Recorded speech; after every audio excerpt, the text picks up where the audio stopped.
ছোট বৌমা পরে খাবে। আমার বউ পরে নাস্তা করবে মানে? মা এসব তুমি কি বলছো? এই বাড়িতে আমার স্বামী একমাত্র ইনকাম করে, আর এতগুলো মানুষ তোমরা বসে বসে খাও। একটা সংসার কিভাবে চলে তোমরা জানো? কত টাকা খরচ হয় প্রত্যেক মাসে তুমি জানো? ভাবি তুমি কি আমাদেরকে খাবার কোটা দিচ্ছ? তুই যদি সেটা বুঝতি তাহলে এতদিন একটা চাকরি ম্যানেজ করে আমার সাথে এই সংসারে হাল। ভাইয়া আমি তো চাকরি খুঁজছি, আমার কপালে তো কোনো চাকরি জুটছে না। শোনো, চাকরি না হাতের মোয়া না, বললেই পাওয়া যাবে। তুই যদি এই ফকিন্নির বাচ্চাটাকে বিয়ে না করে বড় বৌমার খালাতো বোনকে বিয়ে করতি, তাহলে তোরও দুলালের মতো একটা ভালো চাকরি। শেফালি গরিব ঘরের মেয়ে, সেটা ঠিক আছে, তোমরা কেউ ওকে অপমান করে কোনো কথা বলো না।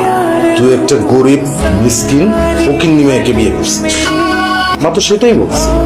এখানে অপমান করার কি আছে? আজ থেকে এই বাড়ির সমস্ত কাজ তোমার বউ করবে। আমার বউ এবারে সব কাজ করবে?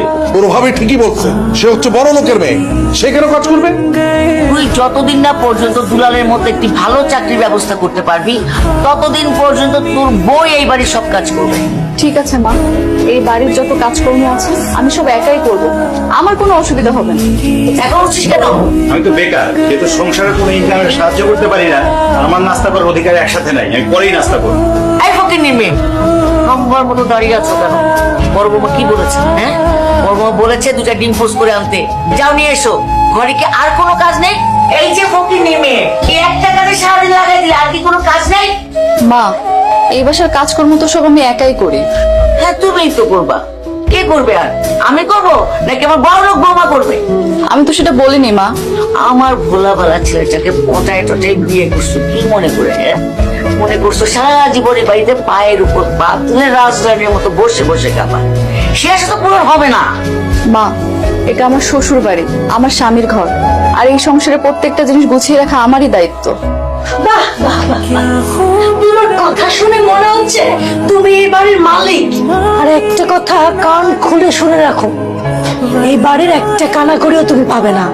এই বাড়িতে আমি যা বলবো তাই হবে। আমার না মাথাটা খুব ব্যথা করছে, আপনি একটু হটল ম্যাসাজ করে দিবেন?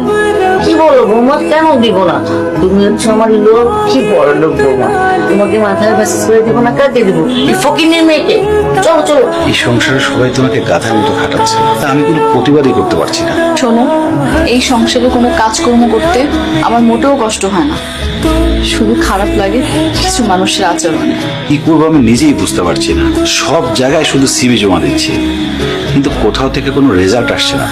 শোনো, তুমি এভাবে ভেঙে পড়ো না, দেখবে উপরওয়ালা তোমার ভালো কোনো কর্মের ব্যবস্থা করে দেবে। তোমার তো ব্যাগ